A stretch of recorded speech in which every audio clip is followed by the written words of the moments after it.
Good morning. Welcome back to Brandon Cooks and our second video in our holiday treat series. So follow up from last night from the puppy chow that we made. I bagged that up this morning and it made about it made four quart-sized packages. So I made another batch this morning because I needed more than that. I did mix the M&Ms in after the chocolate was cooled, before the powdered sugar went on. That seems to have gone better. I forgot the vanilla again, but that's fine. Here we are. I also realized that my video editing got cut off a bunch. I don't know why. But I did use peanut butter and chocolate checks for that one. My second batch, I used some of that was left and then rice checks for the rest of it. But that's what we did. Today is a lot simpler. We're gonna make one of my favorite holiday treats that I actually haven't done in a couple of years now, but I am back into the spirit. So it simply is almond bark covered pretzels, or sort of chocolate covered pretzels, except they're not chocolate. So for this we use almond bark. There are two kinds. So you've got your vanilla and your chocolate. Both work for this, but for the pretzels, I prefer vanilla.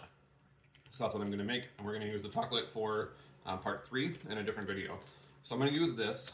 We're going to melt this with a touch of vegetable oil, and that's going to be over our double boiler. So double boiler is simply a pot and typically a glass or an all metal bowl. So you get the water boiling, a little bit of water in your pot, not enough that it touches the bottom of this, but enough where it can create steam. And your steam is going to heat the bowl, and it's going to help something like this, which is really prone to seizing up, melt a lot smoother. The oil also helps it not seize up. So we're going to do that. I will come back once we are ready to go. But for this, I'm going to use these holiday shaped pretzels. You can use whatever types of pretzels you want. You can do rods, rounds, large ones, small ones, a holiday shape, whatever. It doesn't matter. A pretzel's a pretzel. Probably not seasoned ones like Dots pretzels, which are amazing.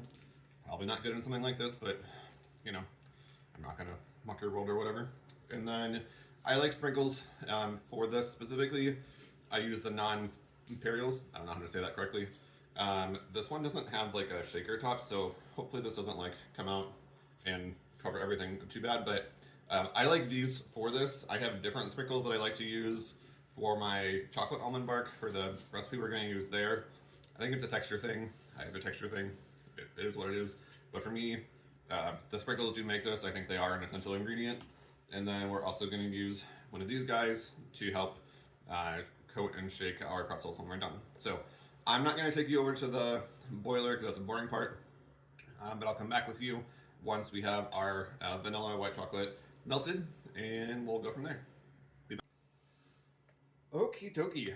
So we have our melted almond bark. So I have this sitting on a rag or like a just something soft so it's not going to burn the countertop, but also it's wet on the bottom, so I want to pick it up. So this is all melted. It was melted just until like the last little blocks were gone. I put half of my like full sheet of almond bark in here, and I had broken it up so they would melt faster. We don't want this like super runny. It's not going to adhere to your pretzels if you do it too far. And this will stay warm for a while, so you have quite a bit of time to work with. If it starts to get too cool, just pop it back on, heat it back up, maybe in the microwave for a little bit too. You'll just get it warm again, and then you'll be able to move on. So we are going to use, again, my holiday pretzels. I'm just going to pour one thing here. And then I can use my fork to kind of mix it around, make sure they're all coated. Full coverage is a must. Sometimes easier if you put less pretzels in here to begin with, but it's fine. So once they're covered, I'm going to take this. You can also use a fork. I just find this to be easier. And I'm just going to grab it, tap off any excess white chocolate, and put it on a cookie sheet lined with wax paper. Parchment paper probably works too. I've never tried it. We always just did wax for this. That's what I'm using. And this is it. So you can kind of see, I can get this one tapped off enough. I got some drippage there, but I want it to be mostly where I can like have the chocolate covered, but not all the way fill in the holes between the parts of the pretzel. You know, different pretzels are going to do different things with that. These ones have holes that are kind of closer together, so I'm not going to be 100% perfect with it, but this is it. So you just put it on here, and then after every, I don't know, 5, 10 or so, while the almond bark is still wet, I'll come in with my sprinkles. Again, I'm going to be careful so I don't do too many. I should probably use cookie sheets that have edges to them so they don't get all over my counter. It's fine. And that's it. So, you can see here. Now I'm going to leave these to set. Again, if you're somewhere cold, like where I am in Minnesota, you can set these outside to cool. Otherwise, just set them on your counter for, I don't know, an hour or so. And they'll set. You'll know they're done when you go to grab one. If nothing is, if it's a hard coating, so it's not going to rub off on your fingers, or it's not going to like press in once you touch it on there. But that's it. So these will last quite a while. You can store them in a Ziploc bag or airtight container.